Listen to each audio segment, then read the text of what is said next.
No, get your hands off that girl. You'll break it. A whisper, sharp and laced with disdain, cut through the hushed reverence of the grand hall. I just wanted to try. In a town where old money dictated every whisper and every opportunity, a young woman from the forgotten side of the tracks dared to dream beyond her prescribed place. Her touch on the gleaming piano, an audacious act in the eyes of the elite, sparked not just a flurry of ridicule, but ignited a silent, fierce battle within her. This is the story of Alara Vance, a girl whose hidden talent became the unexpected melody of rebellion, challenging the entrenched injustices of her hometown and proving that true artistry, like true worth, knows no social boundaries. It's a poignant journey of rediscovery, community, and the transformative power of a single, defiant note. Now, before we dive deeper, please subscribe to our channel. We share powerful, meaningful stories like this every day, and drop a comment below to let us know where you're watching from. Thank you so much. And now, let's get back to the story. Was get your hands off that girl. You'll break it. The words, sharp and laced with disdain, felt like a physical blow. Alara Vance flinched, her fingers hovering just inches above the polished ivory keys, a phantom chord already vibrating in her soul. She turned, her cheeks burning, to face the source of the cutting voice. Mrs. Sterling, her silver hair pulled back in a severe bun, stood like a sentinel of propriety, her eyes narrowed with an almost surgical precision of judgment. I just wanted to try, Alara managed, her voice barely a whisper, swallowed by the cavernous expanse of the Beaconwood Community Center's main hall. Around them, the murmur of the dedication ceremony had dwindled to an uncomfortable silence, every eye now fixed on the 17-year-old girl and the grand piano. Havenwood was a town of stark divides, a place where the literal railroad tracks weren't just a physical barrier, but a deep, unyielding chasm between two worlds. On one side lay the Heights, with its sprawling Victorian homes, manicured lawns, and the scent of money that clung to every brick and every breath. On the other, the Hollow, Alara's home, a patchwork of faded bungalows, cracked asphalt, and the constant hum of struggle. The new Beaconwood Community Center, gleaming and modern, was supposed to bridge that gap, a civic promise of unity. But as Alara stood there, feeling the weight of the collective stares, she knew it was just another monument to their separation, a gilded cage for those deemed worthy. Today was the centerpiece of the center's grand opening, the unveiling of the Sterling Steinway, a magnificent custom-built piano, donated by Mrs. Sterling's family, naturally. It sat on a raised dais, bathed in spotlights, its polished mahogany shimmering like dark water. It was an object of breathtaking beauty, an instrument that sang of privilege and prestige, and Alara, dressed in her best, albeit slightly faded denim dress, felt every bit the trespasser. Her presence here was for Lily, her younger sister. Lily, a bright, curious 8-year-old, had been accepted into the center's new, free after-school program, a rare concession from the town council to include the children of the Hollow. Alara had brought her, a silent chaperone, acutely aware of the scrutiny that followed them both like a shadow.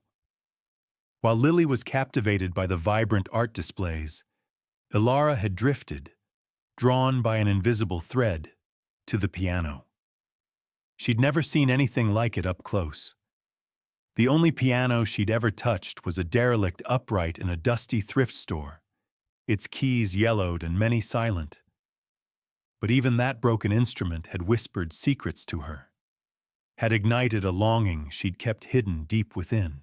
She'd spent countless hours there, teaching herself, her nimble fingers translating the melodies in her head into hesitant, then confident notes, until the store owner, a kind man named Mr. Abernathy, would gently shoo her out at closing time.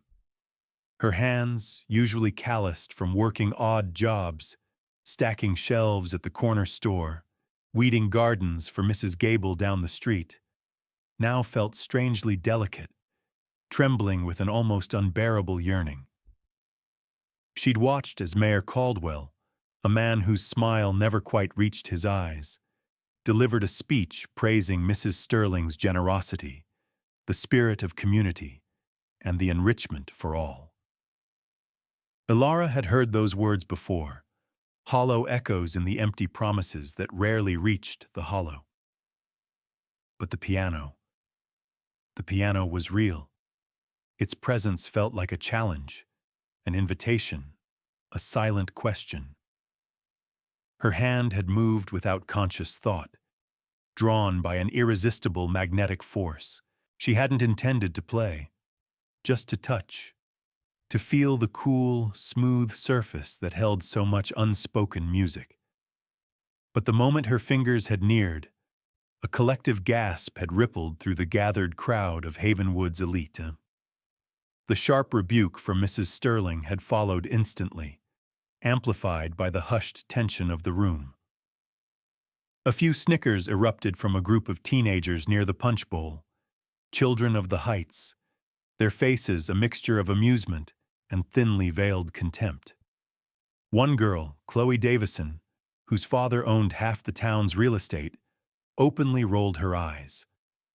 Ilara felt her face flush even deeper, the heat of shame rising from her neck to her hairline. It wasn't just Mrs. Sterling's words. It was the unspoken message woven into every fiber of the room. You don't belong here. This isn't for you. Her gaze fell to her hands, suddenly appearing rough and out of place in such a pristine environment. The scars from a broken window she'd helped her neighbor fix, the faint lines from countless hours washing dishes at the local diner. They screamed of a life far removed from polished keys and classical compositions. A familiar weight settled in her chest, the bitter taste of inadequacy. She wanted nothing more than to retreat, to disappear into the comforting anonymity of the hollow, where at least she understood the rules of exclusion. But then, something shifted within her. A spark, tiny but persistent, flickered to life.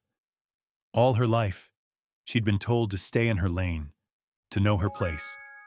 She'd absorbed the slights, the condescension, the dismissive looks. She'd learned to be quiet, to be invisible.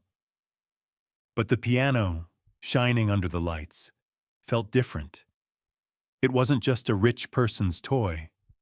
It was a voice waiting to be heard. And for a fleeting, audacious moment, Ilara felt that voice was calling to her. She met Mrs. Sterling's icy gaze, a strange defiance simmering beneath her initial embarrassment. The silence in the hall stretched, thick with expectation and judgment. A dozen pairs of eyes, 100 unspoken assumptions pressed down on her. Her heart hammered, not from fear, but from a growing, quiet fire. And then, without another word, she made a choice that would echo through the polished halls of Havenwood, a choice that defied every expectation laid upon her. Her hand, no longer trembling, moved with deliberate grace, and her finger, with a silent, resolute strength, finally touched the cold, waiting ivory, the cool ivory of the key pressed against Ilara's fingertip, a small, defiant act.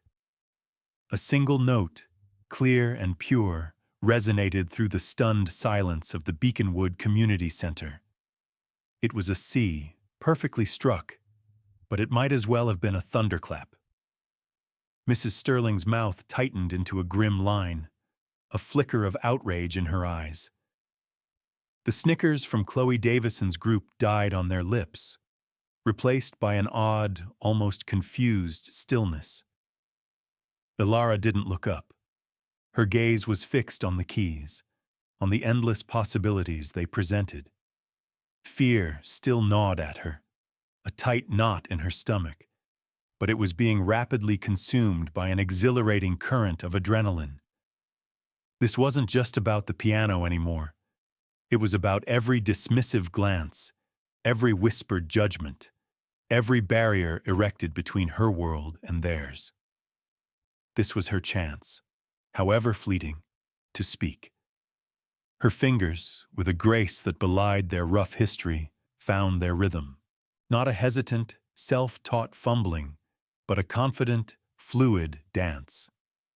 She began with a familiar, almost forgotten melody, a classical piece she'd heard once on a scratchy radio in Mr. Abernathy's thrift store.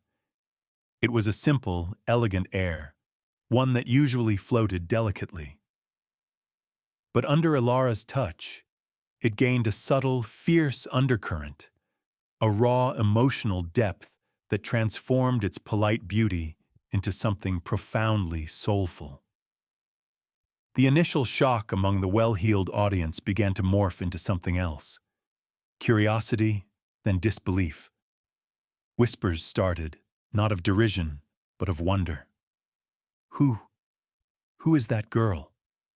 Ilara heard, faint and distant, as if from another room. But she was oblivious, lost in the music, her entire being pouring into the notes. She closed her eyes for a moment, letting the melody guide her, feeling the vibrations travel from the keys, up her arms, and into her very core. The grand hall, the judging faces, even Mrs. Sterling faded away.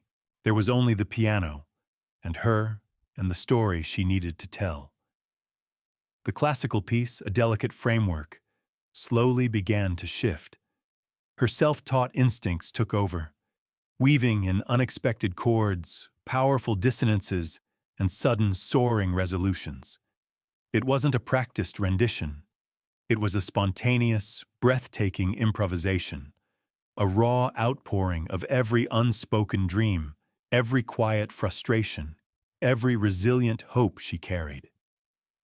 It was the hollow in musical form, the struggle, the quiet dignity, the persistent beauty found amidst the hardship. The notes swelled, a tidal wave of sound, then receded to a mournful, solitary lament, only to rise again with an indomitable strength. It was the sound of defiant hope. Mrs. Sterling stood frozen, her face a mask of utter bewilderment. Her perfectly coiffed hair seemed to stiffen even further. Her eyes, which had held such disdain moments before, now flickered with a strange mixture of shock and something almost akin to grudging respect. Even Chloe Davison's jaw hung slightly agape, her carefully constructed facade of indifference crumbling with each powerful chord. Then Ilara felt a small hand slip into hers. Lily. Her sister stood beside her, her small face alight with a mixture of pride and adoration. She wasn't looking at the crowd. She was looking at Ilara, her eyes shining. In that moment, the disapproval of the entire town faded to insignificance. For Lily, Ilara was not just a girl from the hollow. She was a magician. The music reached its crescendo, a powerful resonant chord that hung in the air, vibrating long after her hands lifted from the keys. Then, silence. A profound, aching silence, heavy with 1,000 unspoken emotions. Ilara opened her eyes, her chest heaving, her fingers tingling. The world rushed back in, the gleaming hall, the hushed faces, the weight of their gaze. For a long, agonizing moment, no one moved, no one spoke. Ilara's heart hammered against her ribs, convinced she had made a terrible mistake, that the silence was a prelude to even harsher condemnation. Then, a single clap, soft, hesitant from the back of the room. Then another, and another. Soon, A ripple of applause began to spread, slowly at first, then growing into a thunderous roar. People were standing, their faces transformed. Some wiped away tears. Others simply stared, dumbfounded. The mayor, who had been frozen in place, now clapped enthusiastically, a wide, almost theatrical smile plastered on his face. He quickly moved towards the dais, attempting to regain control of the narrative, to bask in the unexpected glow of this raw, untamed talent. But it was Mrs. Sterling's reaction that truly captivated Alara. The matriarch of Havenwood's elite stood rigid, her eyes fixed on Alara. There was no anger there now, no disdain, only a profound, unsettling intensity. A vein throbbed faintly at her temple. She didn't clap. She didn't smile. She just watched, her gaze like a physical touch, piercing Alara to her very soul. "That was unexpected," Mayor Caldwell announced, his voice booming over the lingering applause, rushing to grab the microphone. He beamed at the crowd, then, with an almost sickeningly smooth transition, turned to Alara. A truly remarkable, spontaneous display of talent. "Miss Vance, isn't it? From the Hollow?" He made her origin sound like a rare, exotic bird species. He extended a hand, urging her to stand, to take a bow. Alara felt a swirl of conflicting emotions. Pride, yes, but also a deep sense of unease. This sudden acceptance felt fragile, conditional. It was a spotlight, yes, but it also felt like a trap. As she reluctantly rose, holding Lily's hand tightly, her eyes met Mrs. Sterling's again. A strange, knowing look passed between them. In that moment, Alara knew this wasn't over. This wasn't just a moment of triumph. It was the opening salvo in a battle she hadn't even realized she was fighting. The applause died down, but the questions in Mrs. Sterling's eyes, and in Alara's heart, had just begun to play. What would this unexpected performance truly cost her? And more importantly, what would it change? The applause, a symphony of unexpected validation, slowly faded, leaving Alara exposed under the harsh glare of the community center's lights. Mayor Caldwell, his smile now bordering on theatrical, held her hand a moment too long. "Miss Vance," he boomed, "your talent is truly a gift to Havenwood, a shining example of the untapped potential within all our residents."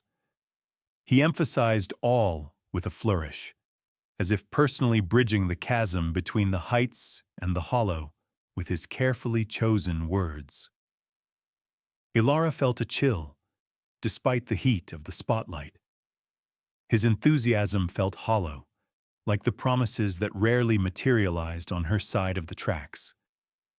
She knew this wasn't about her music. It was about public image, about the sudden, undeniable PR coup her performance represented. Lily, still clutching Alara's hand, squeezed it tighter, her small face mirroring Alara's unease, as Mayor Caldwell continued his impromptu speech, basking in the reflected glow of Alara's performance. Her eyes sought out Mrs. Sterling again. The older woman hadn't moved, her gaze still fixed, unblinking. There was no longer anger, no contempt, but something far more unsettling: calculation. A cold, sharp glint that made Alara's skin prickle. It was the look of someone assessing an unexpected commodity, weighing its value, determining how it could be managed. The crowd, buoyed by the unexpected drama, began to disperse, buzzing with animated conversations. Alara overheard snatches. "Who knew? From the Hollow, imagine that. Such raw talent needs refining, of course." The last comment, from a woman draped in diamonds, felt like a judgment on Alara's very essence.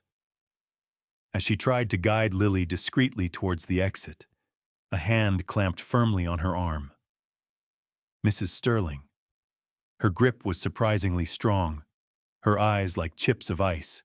"A remarkable display, Miss Vance," she said, her voice low, devoid of emotion, cutting through the lingering chatter.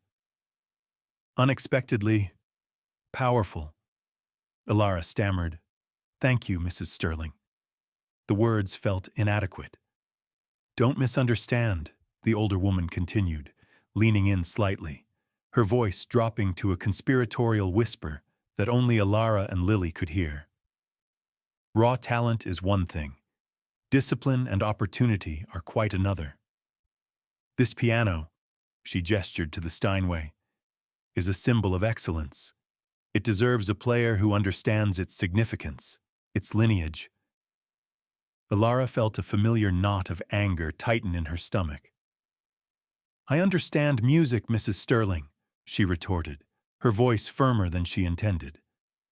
Mrs. Sterling merely arched a perfectly sculpted eyebrow. "Do you? Or do you merely feel? There's a vast difference. I heard passion, yes, but also a certain lack of refinement, a wildness that needs taming." Her eyes flickered towards Lily, who instinctively pressed closer to Ilara. "Talent like yours, if properly cultivated, could be an asset to Havenwood, to my family's legacy." The implication hung in the air, heavy and suffocating. An asset, like a prize animal. "What do you mean?" Ilara asked, her voice barely a whisper. "The community center will be offering advanced music scholarships," Mrs. Sterling stated, her gaze unwavering. "For children with potential, but only those who are serious, committed. Perhaps you could audition." Her words were an offer, but her tone was a command, an unspoken challenge. "Prove you are worthy of Havenwood's investment, Miss Vance. Prove you can learn to play our music our way." Before Ilara could respond, Mrs. Sterling released her arm, turning with a regal swirl of her cashmere shawl, disappearing into the thinning crowd.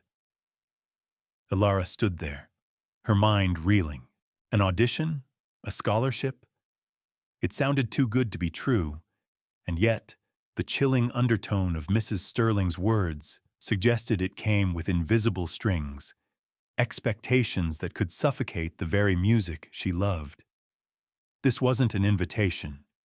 It was a test, a demand for conformity.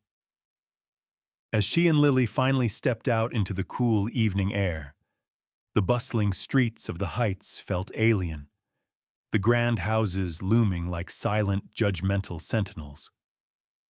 The contrast with the hollow, where the streetlights flickered and houses sagged with age, was stark. When they arrived back at their small, familiar bungalow, their mother, Maria, was waiting, her face etched with worry. She worked 2 jobs to keep them afloat, her hands perpetually tired, her spirit often weighed down. News traveled fast in Havenwood, even across the tracks. "Ilara, what happened?" Maria asked, her voice raspy with concern. "They're all talking about you." Ilara recounted the events, the unexpected performance, the mayor's platitudes, and Mrs. Sterling's chilling proposition. Maria listened intently, her brow furrowed. "A scholarship?" she repeated, a flicker of cautious hope in her tired eyes. That's something, isn't it? A chance? A chance to become what they want me to be," Ilara muttered, her excitement from the performance now tainted by a heavy sense of obligation. To play their music, their way, to be their asset. Maria sighed, pulling Ilara into a tight hug. "Sweetheart, sometimes a chance is just a chance. What you do with it, that's up to you. You always find your own way, your own voice. Maybe this is just a door opening, not a cage closing." But her eyes held a deeper understanding of the complexities of their world. That night, Ilara couldn't sleep. The single note she'd struck, the powerful improvisation, the roar of applause, it all replayed in her mind. But so did Mrs. Sterling's cold gaze, the mayor's empty promises, and the quiet fear in her mother's voice. The piano, once a symbol of pure, unadulterated joy, now felt like a battleground. She walked to the window, gazing out at the familiar, comforting darkness of the hollow. Beyond it, she knew, lay the heights, bright with streetlights, buzzing with the power of old money and ingrained tradition. Her performance had made a ripple, yes, but had it genuinely opened a door, or had it merely drawn the attention of those who sought to control it? The question haunted her, a discordant note in the symphony of her unexpected triumph. She knew, with a certainty that chilled her to the bone, that Mrs. Sterling would not simply let this go. The matriarch of Havenwood had a plan, and Alara Vance, girl from the Hollow, was now unexpectedly, irrevocably a part of it. What form would that plan take? And how fiercely would Alara have to fight to retain her own music, her own soul? The answer felt like a storm gathering on the horizon. The offer of a scholarship, dangled like a glittering lure, resonated with an unsettling clarity in Alara's mind. It was a chance, her mother had said. But Alara felt the weight of an unspoken price, a hidden agenda woven into Mrs. Sterling's cool invitation. The next few days were a blur of restless nights and uncertain mornings, her fingers twitching with the urge to play, yet hesitant to touch the old thrift store piano that now felt inadequate, a mere shadow of the magnificent Steinway. Mr. Abernathy, the kindly owner of the thrift store, noticed her distraction. He found her one afternoon, perched on the rickety stool in front of the dusty upright, her hands clasped, not playing. "Something's got you tied in knots, Alara," he said, his voice gentle. He'd always been a confidant, a quiet observer of her burgeoning talent. She confided in him about the community center, the performance, Mrs. Sterling's cryptic offer. "It feels like a trick, Mr. Abernathy," she confessed, her voice thick with frustration. "Like they want to mold me into something I'm not, to make my music fit their world." He nodded, stroking his chin. "Havenwood's always had a funny way of helping folks from the Hollow, Alara. They offer you a hand, but they usually want to guide where you put it. Still," he paused, his eyes twinkling. "What if you take the hand, but decide where to lead it yourself?" His words sparked a new thought, a rebellious flicker of courage. Maybe this wasn't about being controlled, but about seizing an unexpected platform. The following Monday, a crisp, official-looking letter arrived at their tiny bungalow, bearing the Beaconwood Community Center's elegant crest. It was an invitation for an audition, an assessment of musical aptitude, scheduled for Friday afternoon. Maria's eyes lit up when she read it, a rare burst of genuine hope momentarily eclipsing the daily grind. "This is it, Alara. Your chance. Imagine, proper lessons, a real piano." Lily, too, was ecstatic. "You'll be famous, Alara, like the people on TV." Her innocent excitement only amplified Alara's anxiety. Alara knew she couldn't say no, not when her family saw this as a beacon of hope, not when it was the only way to get close to a real instrument, to learn what she yearned to know. But her heart remained heavy. She packed a simple bag, her sheet music, scrawled notations of her own compositions alongside approximations of classical pieces, and walked the familiar path across the tracks, this time with a profound sense of purpose tinged with dread. The Beaconwood Community Center felt different on this quiet Friday afternoon. Gone were the crowds, the celebratory buzz. The grand hall, usually filled with laughter and activity, was eerily silent, save for the occasional distant hum of a vacuum cleaner. The Sterling Steinway sat alone, a magnificent, imposing presence.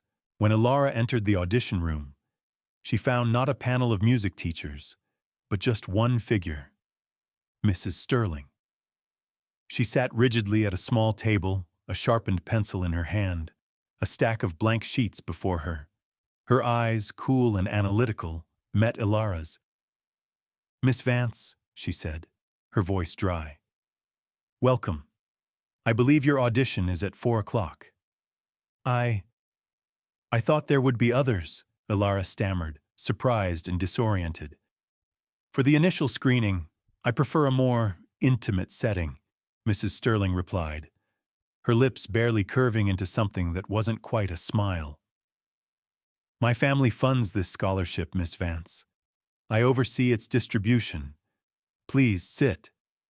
She gestured towards the piano. "Play something, anything you wish, but perhaps something that demonstrates your understanding of structure, form, not just raw emotion." The implication was clear. Prove you can play by our rules. Ilara's heart sank. This wasn't an audition for a scholarship. It was an interrogation. She sat at the piano, her hands feeling clumsy, inadequate. She started with a piece she knew well, a challenging classical etude that demanded precision and technique. Her fingers moved, agile and practiced, navigating the intricate melodies. The notes flowed, pure and strong, filling the quiet room. She poured all her focus into hitting every note perfectly, every nuance exactly as intended. Mrs. Sterling watched, unblinking, her pencil making occasional faint marks on the paper. There was no warmth in her expression, no sign of the wonder she'd shown at the dedication. This was a clinical assessment, a dissection of talent. When Ilara finished, the silence stretched, heavy and profound. Mrs. Sterling tapped her pencil softly on the table. "Competent," she pronounced, her voice flat. "But lacking. It sounds like you are imitating, Miss Vance, not interpreting. Where is the fire from the other day? The wildness?" She paused, her gaze piercing. "Or is that only reserved for public spectacle?" The accusation stung. "I played what I thought you wanted to hear," Ilara retorted, her voice trembling with barely suppressed anger. "You said you wanted structure." Mrs. Sterling leaned forward, a predatory glint in her eyes. "I want to see if you can be taught, Miss Vance.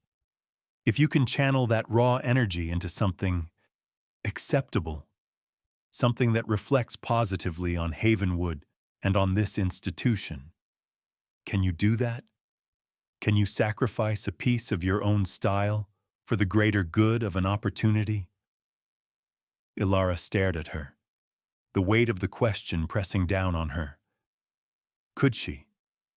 Could she diminish her own voice, the very essence of her music, to fit into their perfectly constructed world? The thought was like a bitter pill. But then she thought of Lily's shining eyes, of her mother's tired hope. This wasn't just for her. She took a deep breath, her eyes locking with Mrs. Sterling's. "I can learn," Ilara said, her voice steady now, resolute. "But my music, it will always be my own." Mrs. Sterling's expression remained unreadable, but a faint, almost imperceptible shift occurred. A flicker of something, perhaps surprise, perhaps grudging respect. "We shall see, Miss Vance," she said, finally pushing a single sheet of paper across the table. "You will begin lessons next week with Professor Eleanor Carmichael. But understand this. Your position here is probationary. One misstep, one failure to adhere to the curriculum, and the scholarship will be revoked." Ilara looked at the paper, then back at Mrs. Sterling. She had won the scholarship, but it felt less like a victory and more like an initiation into a very rigid, very demanding world. As she walked out of the community center, The heavy silence seemed to follow her. She had a scholarship, a gateway to a new world of music. But she also carried a daunting burden. The expectation of conformity and the ever-present watchful eye of Mrs. Sterling, whose true intentions still felt like a melody played in a minor key, unsettling and full of unresolved tension. What exactly did Mrs. Sterling want from her, beyond polished notes? The answer, Ilara suspected, held far more than just music. The scholarship was a golden key, but Ilara soon discovered it unlocked a gilded cage.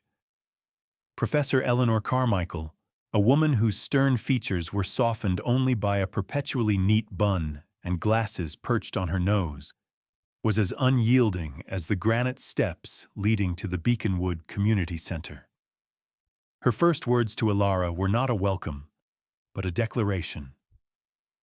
"We are here to cultivate discipline, Miss Vance, not raw instinct."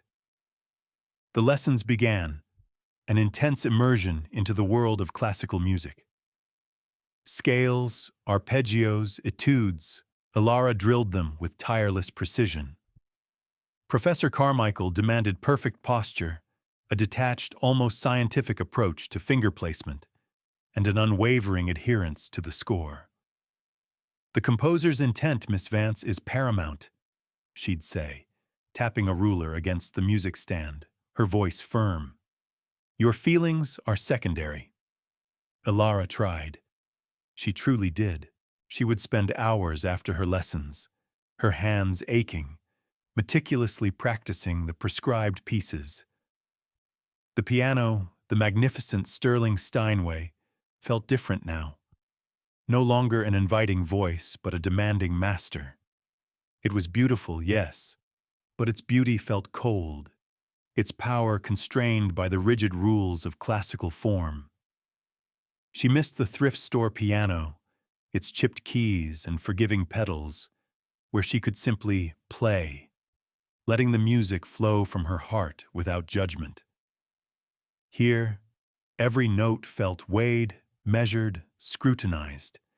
She felt like an imposter, performing a meticulous dance for an audience she couldn't see, all under the looming shadow of Mrs. Sterling's unspoken expectations. The emotional toll began to mount.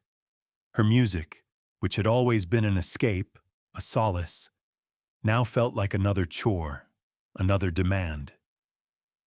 She found herself growing quiet, her usual spark dimmed. Lily noticed, of course. "Aren't you happy, Ilara?" she asked one evening, watching Ilara pick at her dinner. "You're playing the big piano now." Ilara forced a smile. "Of course, sweet pea, it's just hard work." But inside, a rebellion was stirring. The structured melodies felt like a straitjacket, stifling the vibrant, untamed music that still sang within her. One afternoon, during a particularly grueling session on a Bach fugue, Ilara made a mistake. A small, almost imperceptible hesitation, but Professor Carmichael's sharp ears caught it. "Miss Vance," she sighed, pinching the bridge of her nose. "Your focus is wandering. This piece requires absolute clarity, absolute devotion to its intricate architecture." "But it feels so rigid," Ilara blurted out, unable to contain her frustration any longer. "Like it doesn't leave room for anything else." Professor Carmichael took off her glasses, her eyes, usually severe, holding a flicker of something Ilara couldn't quite decipher. "And anything else is what you value, isn't it? The freedom to simply feel." She paused, her gaze softening almost imperceptibly. "That can be a gift, Ilara, but it can also be a distraction, especially in the world you are trying to enter." Her words, usually so precise, carried a subtle undercurrent of something almost like warning. As the weeks passed, Ilara improved technically, her fingers gaining a dexterity she hadn't known possible. But her soul felt increasingly detached from the music she was playing. She could hit every note, every chord, but the vibrancy, the raw emotion that had captivated the audience at the dedication was slowly draining away. She was becoming a technically perfect machine, not a soulful artist. And then, Mrs. Sterling started making appearances, not during lessons, but afterwards, as Ilara was leaving.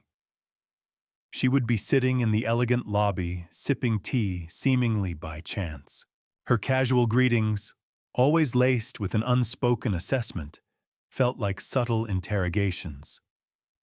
"How are your lessons progressing, Miss Vance? Professor Carmichael assures me you are a diligent student."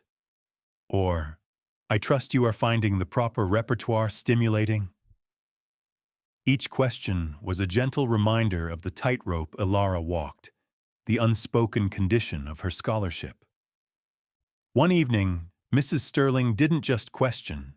She intercepted Ilara at the community center's main entrance, her face unusually stern. "Miss Vance," she began, her voice low, "I've been hearing things, rumors, about you playing your own compositions on the practice pianos when you think no one is listening." Ilara's blood ran cold. She had been sneaking into the smaller practice rooms, late in the evenings, when the center was almost empty, to reclaim a piece of herself, to let her true music flow. "I don't know what you're talking about," she lied, her voice shaking slightly. Mrs. Sterling smiled, a thin, humorless curve of her lips. "Don't you? Let me be clear, Ilara. This scholarship is an investment. In your future, yes, but also in the values this center represents. We are fostering classical artistry, not folk tunes from the wrong side of the tracks. Your unique style, while perhaps charming for a novelty act, is not what we are cultivating here." Her eyes hardened. "There are other, more deserving students, Ilara. Students who understand the privilege of this opportunity. Do you?" The accusation hung in the air, heavy and suffocating. It was a direct threat, an undeniable warning. Mrs. Sterling wasn't just observing. She was actively controlling, meticulously pruning away anything that didn't fit her vision. That night, Ilara felt a profound despair she hadn't known before. The thrill of playing, the sheer joy, had been replaced by a gnawing fear. She looked at her hands, the hands that had once created such spontaneous beauty, and now felt burdened by expectation. She had traded her freedom for an opportunity, and the cost was proving higher than she could have imagined. Was she slowly losing her own music, piece by piece, note by note? And what would be left of her if she did? The answer, she realized with a sickening lurch, might be nothing at all. She gripped her hands, a fierce, desperate resolve hardening in her heart. She couldn't let them take her music. She wouldn't. But how could she fight against a power so pervasive, so entrenched, without losing everything? The storm, Ilara now knew, was far from over. It had just moved indoors. Mrs. Sterling's threat echoed in Ilara's mind, a suffocating presence that clung to every note she played. The joy that once accompanied her music was replaced by a gnawing anxiety, a fear of discovery, a constant battle between what she was told to play and what her heart demanded. She tried to conform, she truly did. Her lessons with Professor Carmichael became even more meticulous, her practice sessions a relentless pursuit of technical perfection. The professor even offered a rare, almost imperceptible nod of approval once, acknowledging Ilara's newfound precision. But for Ilara, it felt like a hollow victory, a triumph of discipline over soul. The practice rooms, once her sanctuary, now felt like solitary confinement. She would sit at the gleaming uprights, running through scales and classical pieces, her fingers moving with robotic efficiency, but her spirit felt utterly adrift. Sometimes she would glance at the door, half expecting Mrs. Sterling's sharp shadow to fall across the threshold, her cold gaze piercing through Ilara's facade. One particular afternoon, the pressure became unbearable. Professor Carmichael had assigned a notoriously difficult Chopin nocturne, demanding not just technical mastery, but also a certain delicate emotional interpretation. Ilara practiced it for hours, the gentle, melancholic melody feeling utterly foreign to the storm raging inside her. Every time she played it, it felt devoid of genuine feeling, a mere imitation of beauty. During her next lesson, Ilara faltered.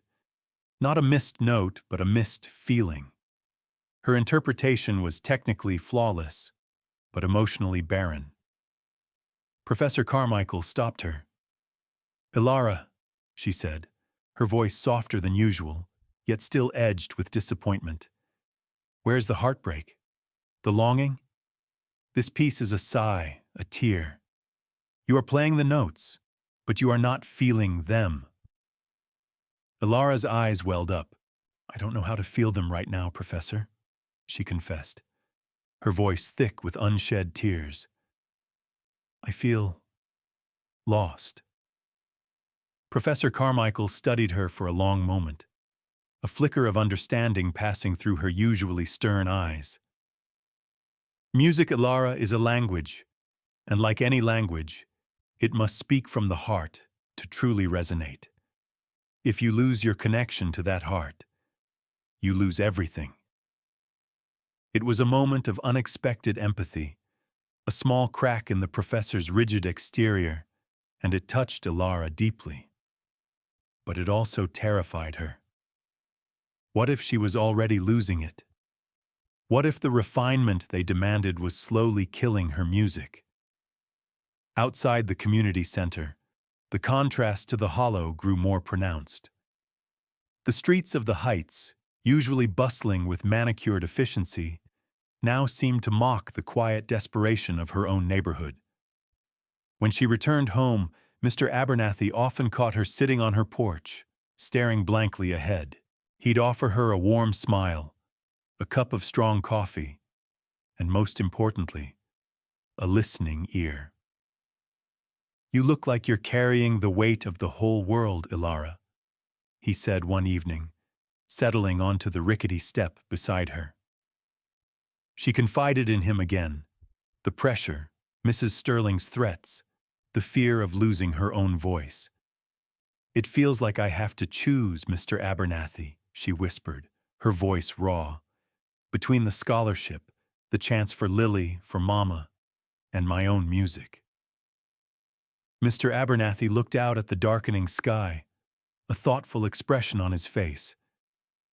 "Sometimes, Ilara, the hardest choices aren't between right and wrong, but between two things that are both important. But true art, true self, always finds a way to break through. You just have to remember what you're fighting for." His words were a balm, a gentle reminder of the fierce spirit that had always guided her. A few days later, a flyer appeared on the community center's bulletin board, catching Ilara's eye. "Havenwood Annual Arts Festival, Piano Showcase." A competition. The grand prize was a substantial sum, enough to help her family immensely, and a featured performance at the town's prestigious winter gala. But the fine print read, "Performances will be judged on technical proficiency, adherence to classical repertoire, and polished presentation." Ilara felt a cold dread creep into her heart. This was it, the ultimate test. That evening, Mrs. Sterling found Ilara alone in a practice room, running through a particularly dry classical piece, a ghost of her former self. Mrs. Sterling leaned against the doorframe, her arms crossed, a knowing look on her face. "Ah, Ilara. Perfect timing. You've seen the flyer for the Arts Festival, I presume?" Ilara nodded, her hands still on the keys. "Excellent. You will, of course, be entering," Mrs. Sterling stated, not asked. "Professor Carmichael has already selected a suitable piece for you, something that will demonstrate the fruits of your training, the refinement we have so carefully cultivated." Alara's heart pounded. She knew exactly what suitable meant. A piece that allowed no room for her own voice. A performance that would perfectly conform to Havenwood's rigid expectations. "And if I don't?" Alara asked, her voice barely audible. Mrs. Sterling pushed off the doorframe, stepping closer, her expression hardening. "Then, Miss Vance, your scholarship will be rescinded, effective immediately. And with it, any hope of a future the Beaconwood Community Center might offer." Her voice was a silken steel, unwavering. "This isn't just about music, Alara. It's about demonstrating loyalty, about proving you understand your place." The words hit Alara like a physical blow. The choice was stark, brutal, conformity or utter defeat. Her family's hope, Lily's future, all hinged on this. She looked at the gleaming keys, then out the window at the distant, flickering lights of the hollow. She had to make a decision, a choice that would define not just her music, but her very soul. Could she truly sacrifice her authentic self, silence the wild, defiant melody within, for the sake of an opportunity? Or would she risk everything to play her own song, even if it meant being cast out, back into the quiet, invisible life she thought she'd left behind? The silence in the practice room screamed with the weight of her impossible decision. The festival was weeks away, but for Alara, the battle had already begun. She knew, with chilling certainty, that the performance on that stage would be more than just a competition. It would be a desperate plea for her own voice, a last stand against the forces that sought to silence her. The ultimatum hung over Alara like a discordant chord, echoing Mrs. Sterling's icy pronouncement: conform or lose everything. The choice was brutal, stark. For Lily, for her mother, for the faint glimmer of a future the scholarship promised, Alara knew she had to play by their rules, at least for now. Professor Carmichael had assigned a Beethoven sonata, a monumental piece demanding precision, power, and an almost clinical emotional restraint. It was beautiful, undeniably, but it felt like a heavy cloak, smothering the wild, vibrant music that yearned to break free from Alara's soul. Every day, Alara sat at the grand Steinway, her fingers meticulously navigating the complex passages. She drilled the arpeggios until her muscles ached, perfected the trills until they sparkled like frozen dew. The music flowed, technically faultless, yet it felt hollow, an empty vessel. She was a performer, yes, but not an artist. She was mimicking, not creating. The sheer effort of suppressing her own musical instincts was exhausting, leaving her drained and disconnected. Mrs. Sterling's appearances grew more frequent, her presence a silent, constant pressure. She'd sweep into the main hall, seemingly on her way to a meeting, but her eyes would always find Alara in the practice room, a brief, assessing glance that spoke volumes. It was a clear reminder of the watchful eye, the invisible leash that bound Alara to her chosen path. One afternoon, Professor Carmichael stopped Alara mid-sonata. "Alara," she began, her voice unusually soft, "your technique is commendable, truly, but this piece, this magnificent work, it requires more than just correct notes. It demands a spirit, a certain defiance in its grandeur." She looked away for a moment, out the window, a wistful expression on her face. Sometimes, the greatest challenge isn't playing the notes, but finding your own truth within them, even when the world tells you otherwise. "So Ilara stared at her, surprised. It was the closest the professor had ever come to acknowledging Ilara's internal struggle, a rare crack in her professional facade. Was it a subtle encouragement, or merely an observation? Ilara couldn't be sure, but a tiny spark of hope flickered within her. She confided in Mr. Abernathy again, sitting amongst the comforting clutter of his thrift store, the scent of old books and forgotten dreams a soothing balm. "I feel like I'm losing myself, Mr. Abernathy," she confessed, her voice barely above a whisper. "The music I love, it's fading." He looked at her, his eyes kind. "Ilara, your music isn't something external they can take away. It's inside you, always. They can try to put a cage around it, but a song always finds a way to fly if the singer insists." He paused, a mischievous glint in his eye. "Maybe you just need to learn how to make their cage sing your tune." His words struck a chord, a deep, resonant echo in her heart. Make their cage sing your tune. The idea, audacious and thrilling, began to take root. What if she didn't have to completely abandon her own voice? What if she could weave it, subtly, defiantly, into the tapestry of the classical piece? The Arts Festival was just 2 weeks away, a looming shadow on her calendar. The flyers, now plastered everywhere, seemed to mock her with their promises of polished performances. Lily, bless her innocent heart, was practically vibrating with excitement. "You're going to win, Ilara," she'd exclaim every day, her belief unwavering. "Everyone will see how amazing you are." Maria, too, watched Ilara with a fragile hope, a silent plea in her tired eyes for the success that could lift them all. The weight of their expectations pressed down on Ilara, reinforcing her commitment to the scholarship, but also strengthening her resolve to find a way to honor her own spirit. One evening, as the community center emptied and the last rays of sunset painted the grand hall in hues of gold and violet, Ilara found herself alone with the Steinway. She had just finished a flawless rendition of the Beethoven sonata, technically perfect, emotionally sterile. She closed her eyes, her fingers still hovering over the keys, and then she started to play.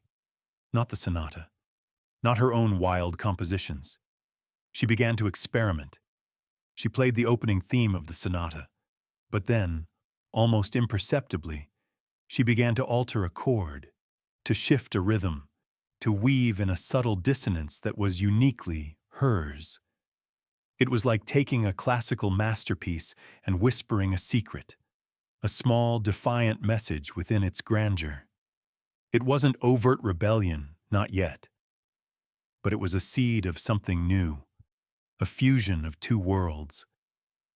She imagined the subtle changes, the hidden emotional layers she could infuse into the performance. Would anyone notice? Would Mrs.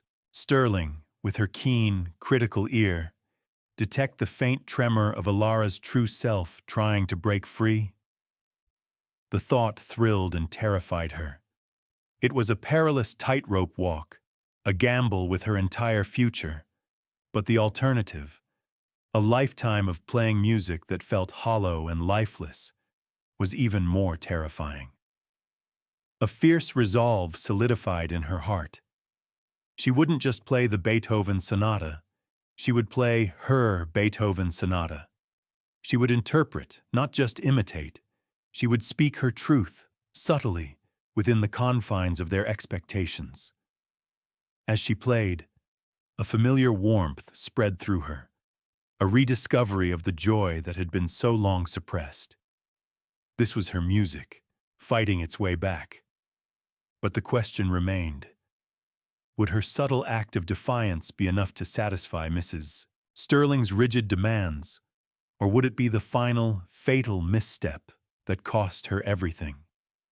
The festival was approaching fast, a stage set for either triumph or devastating exposure, and Ilara knew she was walking into a battle, not just for a scholarship, but for the very soul of her music.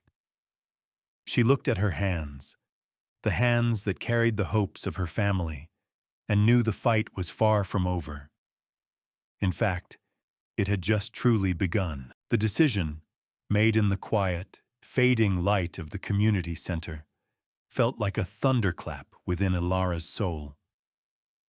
She would play the Beethoven sonata, yes, but she would infuse it with her own spirit, a subtle rebellion woven into the classical tapestry. It was a perilous gamble, her entire future hanging precariously on a single, unwritten note. The following days were a blur of intense, almost feverish practice. Ilara would meticulously play the sonata as Professor Carmichael had taught her, note for note, rhythm for rhythm. But then, when she was sure the hallways were empty, when the last custodial worker had punched out, she would return to the Steinway. Under the cloak of night, she allowed her fingers to dance with a newfound freedom, twisting a phrase here, deepening a harmony there, adding a fleeting, poignant improvisation to a rigid classical passage. It was a secret language, a whisper of defiance that only she truly understood. Each subtle alteration felt like a profound act of self-reclamation. The music, once a heavy burden, began to breathe again, infused with her unique voice. It was Beethoven, but it was also Ilara. The sonata gained a raw, emotional depth, a yearning that spoke of struggle and resilience, not just refined elegance. This was the music of the hollow, fighting its way into the hallowed halls of the heights. Professor Carmichael, during her lessons, noticed the change. Ilara's playing, while technically perfect, now carried a distinct emotional resonance, a subtle undercurrent that hadn't been there before.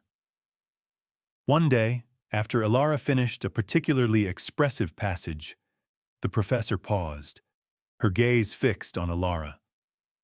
"There's a fire in your playing now, Ilara," she said, her voice unusually thoughtful. "A depth I haven't heard. What has changed?" Ilara's heart hammered.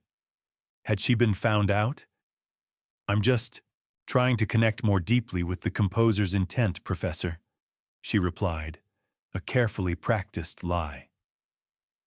Professor Carmichael studied her for a long moment, a faint, almost imperceptible smile touching her lips.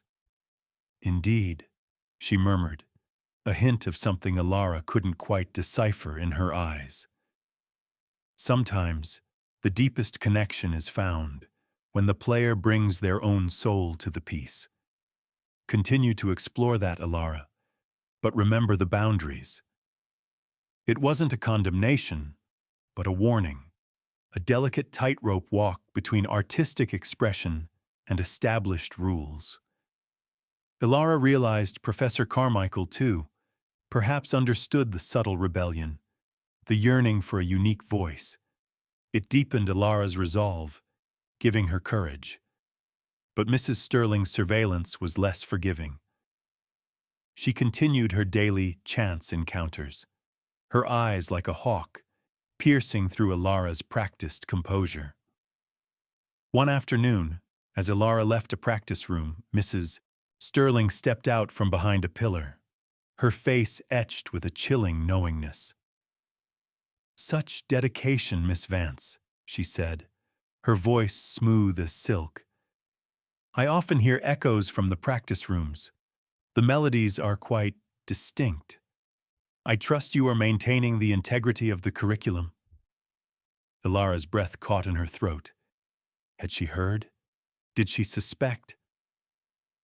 "Of course, Mrs. Sterling," Ilara managed, forcing a steady voice. "I am focused solely on the festival piece." Mrs. Sterling merely smiled, a thin, humorless curve of her lips.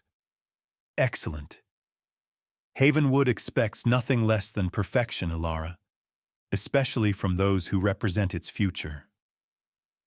The words were a direct shot, a clear message that Ilara's place was precarious, always under scrutiny.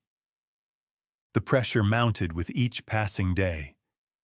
Lily's excitement was contagious, yet heartbreaking. "Mom says you're going to make us so proud, Ilara," she'd chirp, innocent of the high stakes involved. Maria, though tired, would light up every time Ilara mentioned her progress, clinging to the hope of the scholarship money and the opportunities it represented. Ilara saw their dreams reflected in their eyes, and it both terrified and strengthened her. She couldn't let them down, but she also couldn't silence the music that had become her lifeline. Mr. Abernathy remained her anchor. He'd brew strong tea, listen to her fears, and offer quiet wisdom. "Your music is like the river, Ilara," he said one evening, watching the sunset paint the sky over the hollow. "It can be channeled, yes, but its essence, its power, will always find a way to carve its own path." His words echoed Professor Carmichael's subtle hint, reinforcing the idea that true art could transcend artificial boundaries. The day of the Havenwood Annual Arts Festival dawned crisp and clear, a biting autumn wind rattling the windows of their small bungalow. Ilara dressed in the new, simple black dress Maria had painstakingly sewn for her, her hands trembling as she fastened the last button. The air crackled with a mix of anticipation and dread. As they walked across the tracks, the weight of Havenwood's divided world felt heavier than ever. The community center, usually a place of quiet reflection, was now a buzzing hive of activity, adorned with banners and twinkling lights. The air was thick with the scent of expensive perfumes and nervous energy. Families from the heights, dressed in their finest, milled about, their chatter a low hum of privilege.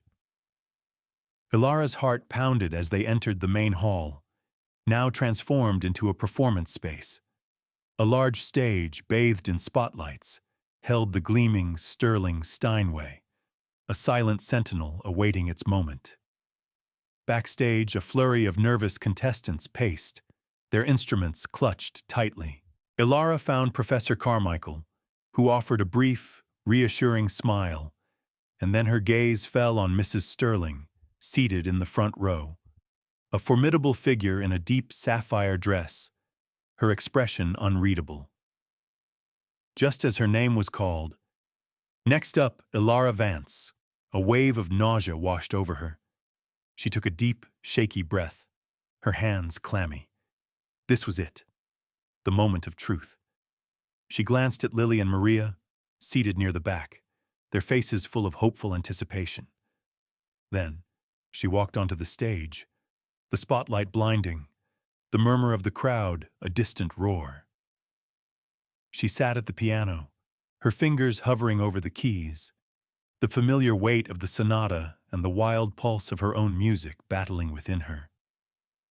This single performance would either solidify her future or shatter it. As her fingers finally touched the cool ivory, Ilara wondered if she would soar, or if she would fall, exposed and defeated, before the entire town. And in that moment, she didn't know which would hurt more. The stage was set, the silence palpable, and the unwritten notes of her destiny waited to be played. The stage lights, harsh and unyielding, blurred the faces in the audience into an anonymous expanse. Ilara sat at the sterling Steinway, the cool ivory keys a stark contrast to the burning intensity within her. Every eye felt like a weight, every breath held in anticipation.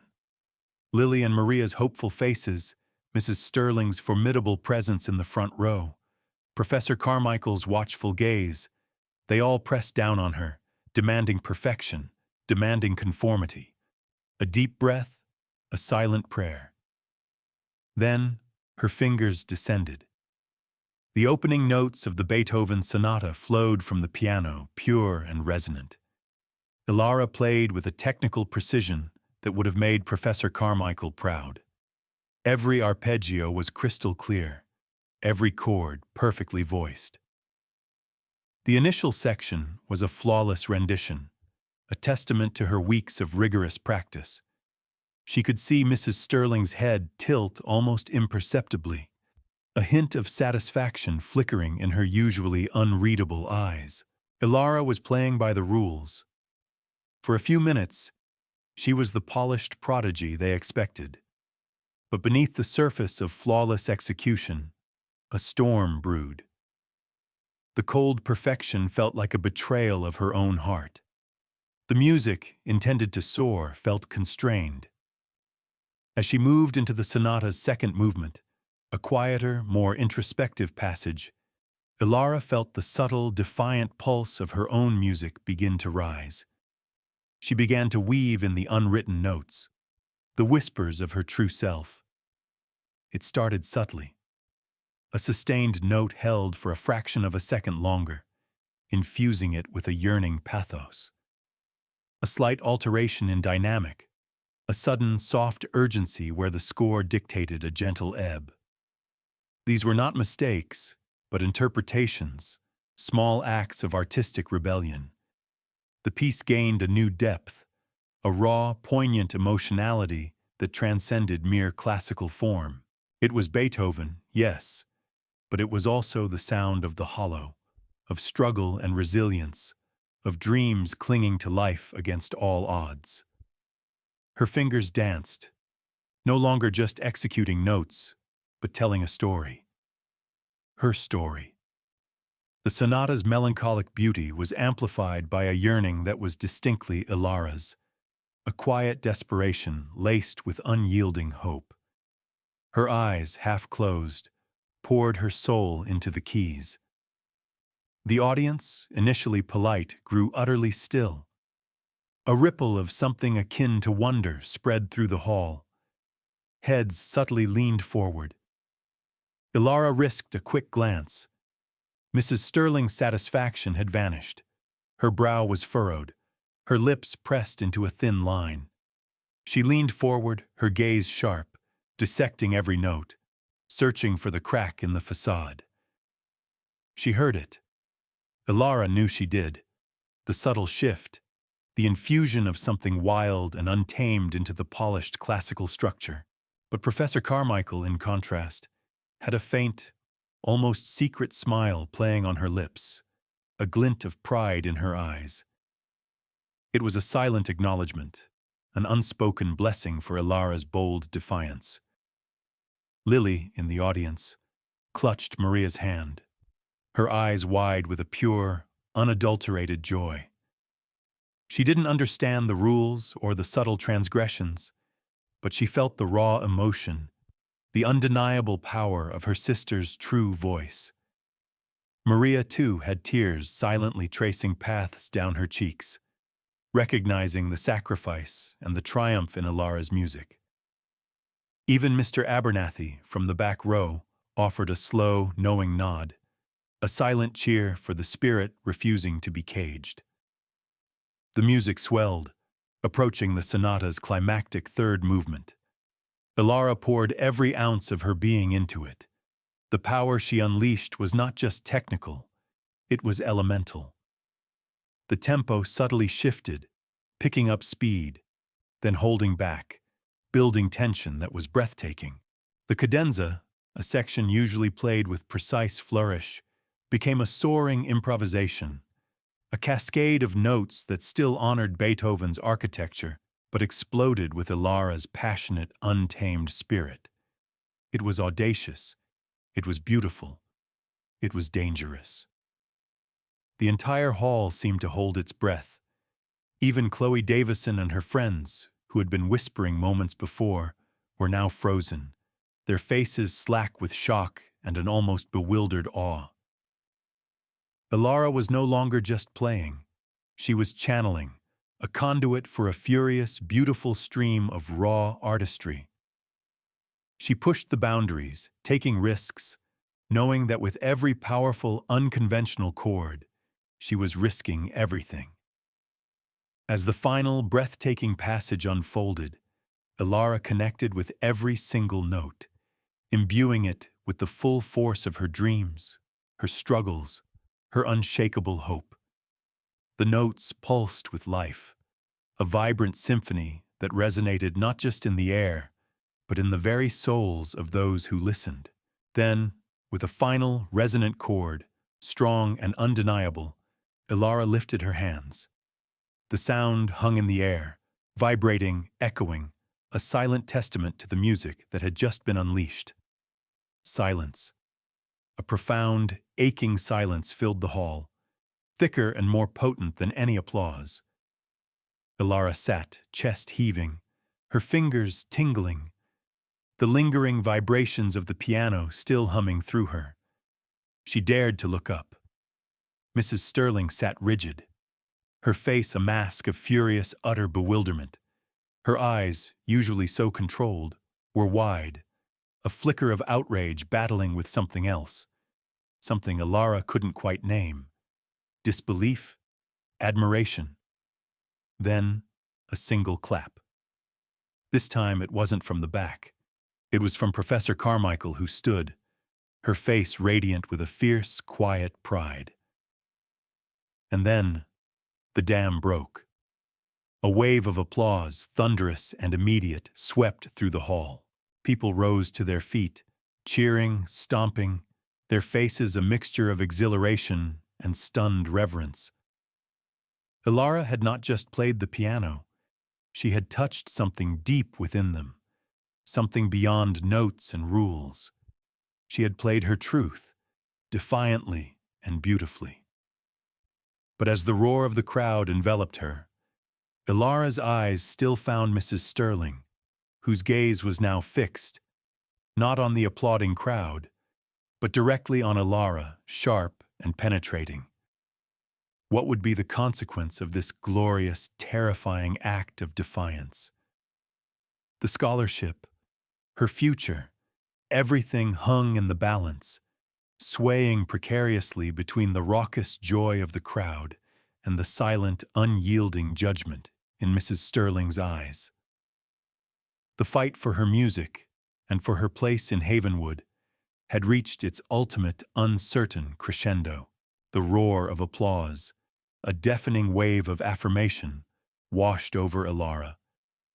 It was a sound unlike any she had ever heard, a physical force that lifted her from the depths of her fear and propelled her into a space of pure, exhilarating triumph. She rose from the piano, her legs shaking, her heart soaring. Lily and Maria were on their feet, their faces alight with an uncontainable joy, Lily jumping up and down, pointing at her sister. Mr. Abernathy, a proud smile on his face, was wiping a tear from his eye, and Professor Carmichael, standing tall, applauded with a vigor that spoke volumes. But even amidst the thunderous ovation, Ilara's eyes were drawn, as if by an invisible string, to Mrs. Sterling. The matriarch of Havenwood sat stiff and unmoving, a statue of stone in a sea of celebration. Her face, devoid of its usual composure, was a battlefield of warring emotions. Fury, yes, but also a flicker of something almost like shock, a dawning realization that her carefully constructed world had just been irrevocably altered. As Ilara bowed, the applause slowly began to subside, giving way to an excited chatter. People rushed forward, eager to congratulate her, their faces beaming with genuine awe. But before Ilara could even step off the stage, a sharp, imperious voice cut through the lingering buzz. "Ilara Vance!" Mrs. Sterling, having finally risen, strode purposefully towards the stage, her sapphire dress shimmering like a storm cloud. Her eyes were fixed on Ilara, a cold, hard glint replacing the momentary bewilderment. That performance was an aberration, a flagrant disregard for the curriculum, for the established integrity of this competition, and indeed, for the very scholarship you hold. Her voice, though not loud, carried an undeniable authority, silencing the crowd. The atmosphere in the hall shifted instantly. The warm glow of triumph was replaced by a chilling tension. People exchanged uneasy glances. Chloe Davison and her friends, who had been awestruck moments before, now smirked, a renewed sense of superiority returning to their faces. "Mrs. Sterling," Professor Carmichael interjected, stepping forward, her voice calm but firm. Ilara's interpretation was bold, certainly, but it showcased immense talent, a profound musicality that transcends mere adherence to the score. "Talent, Professor, is nothing without discipline and respect for tradition," Mrs. Sterling retorted, not even sparing a glance at Carmichael. Her eyes remained locked on Ilara. "You deliberately defied the terms of your scholarship, Miss Vance. You presented an unrefined, highly individualistic performance where classical mastery was expected. This is precisely the wildness I warned you against." She reached into her handbag and pulled out a pristine white envelope. "I regret to inform you, effective immediately, your scholarship is revoked. Your participation in the festival and its associated prize is nullified." A gasp rippled through the crowd. Maria cried out, a small, heartbroken sound, and Lily's beaming smile crumbled, her eyes welling with tears. Ilara felt a punch to the gut, the weight of Mrs. Sterling's words crushing the soaring joy of her performance. The cold reality of their world, the unyielding power of the heights, slammed back into her. But then, a hand found hers, strong and steady. Professor Carmichael. "Mrs. Sterling, with all due respect, I believe you are mistaken," the professor stated, her voice rising, imbued with a newfound strength. Ilara's performance was a masterclass in interpretation. It showed that true artistry isn't just about repetition. It's about bringing a piece to life with one's own soul. She did not defy Beethoven. She honored him by making his music sing anew. She turned to the audience, her voice ringing out. "I, for one, would happily continue to teach a student of such rare and inspiring talent. And I believe the judges, given their profound reaction, would agree." Indeed, the 3 judges for the Arts Festival, esteemed musicians from across the region, had been huddled together during Mrs. Sterling's pronouncement, their faces a mixture of surprise and growing indignation.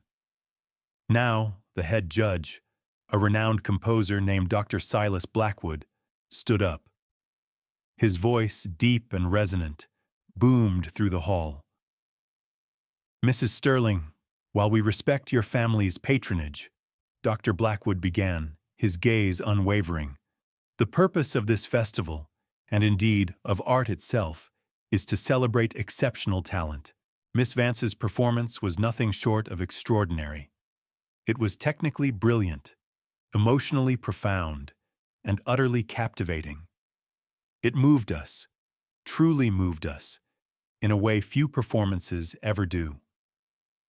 As judges, we are unanimous. Ilara Vance is the undisputed winner of the Havenwood Annual Arts Festival." A stunned silence. Then, a slow, hesitant applause began, quickly growing into another thunderous ovation, this time even louder, more defiant, more heartfelt than before. It wasn't just for Ilara. It was for the triumph of art over rigidity, of truth over control. Mrs. Sterling's face was a mask of furious disbelief, her carefully constructed authority crumbling before her eyes. The crowd, emboldened by Dr. Blackwood's declaration, began to cheer, a wave of support for Ilara, for the girl from the hollow who dared to play her own song. Suddenly, a small voice cut through the clamor. Lily, her face streaked with tears, had pushed through the crowd, running towards Ilara. "You won, Ilara! You won!" she cried, throwing her arms around her sister. Maria followed, her eyes shining with tears of relief and pride. Mrs. Sterling, cornered and outmaneuvered, stared at the scene, her gaze lingering on Ilara, on Lily, on the pure, unadulterated joy that radiated from them. For a fleeting moment, her icy facade seemed to crack, a flicker of something human, perhaps regret, perhaps longing in her eyes. But then she merely turned on her heel and, with a silent, furious grace, swept out of the hall, leaving behind the reverberating echoes of a truly changed Havenwood. Ilara stood on stage, holding Lily tightly, Maria beaming beside them. The scholarship was hers, the prize money a godsend for her family, and a featured performance at the Winter Gala, a stage she would now command without fear. But more than any prize, she had won something far more valuable. Her voice. She had proven that true artistry, like true worth, could not be confined by social boundaries or rigid expectations. Havenwood, a town once defined by its stark divide, had just witnessed a symphony of defiance, a melody of hope, played by a girl who refused to be silenced. And in the powerful resonance of that truth, Ilara Vance, the girl who dared to touch the piano, not only dumbfounded everyone but inspired them, igniting a spark of change that promised to bridge the chasm between the heights and the hollow, one authentic, heartfelt note at a time. The battle was won, but the lasting harmony of her music had just begun to play, a permanent, beautiful echo in the heart of Havenwood. Ilara Vance's journey, from the forgotten side of the tracks to the gleaming stage, reminds us that true genius, like the deepest love, often blossoms in the most unexpected places. Her story isn't just about music. It's about the courage to stand firm against a world that demands conformity, to find your own melody even when the powerful try to silence it. It's a testament to the profound truth that our unique voice, our authentic self, is our most powerful instrument. Ilara taught us that challenging injustice sometimes means playing a different tune, one that resonates so deeply it can shatter old prejudices and bridge divides. She showed us that one defiant act of authenticity can inspire a community, prove that talent knows no zip code, and ultimately create a symphony of lasting change. Her story echoes with the hope that we all have a hidden song within us, waiting for the courage to be played. If Ilara's unwavering spirit moved you, please take a moment to like this video and subscribe to our channel. We share powerful, meaningful stories like this every single day. Stories that remind us of the strength of the human heart and the enduring power of truth.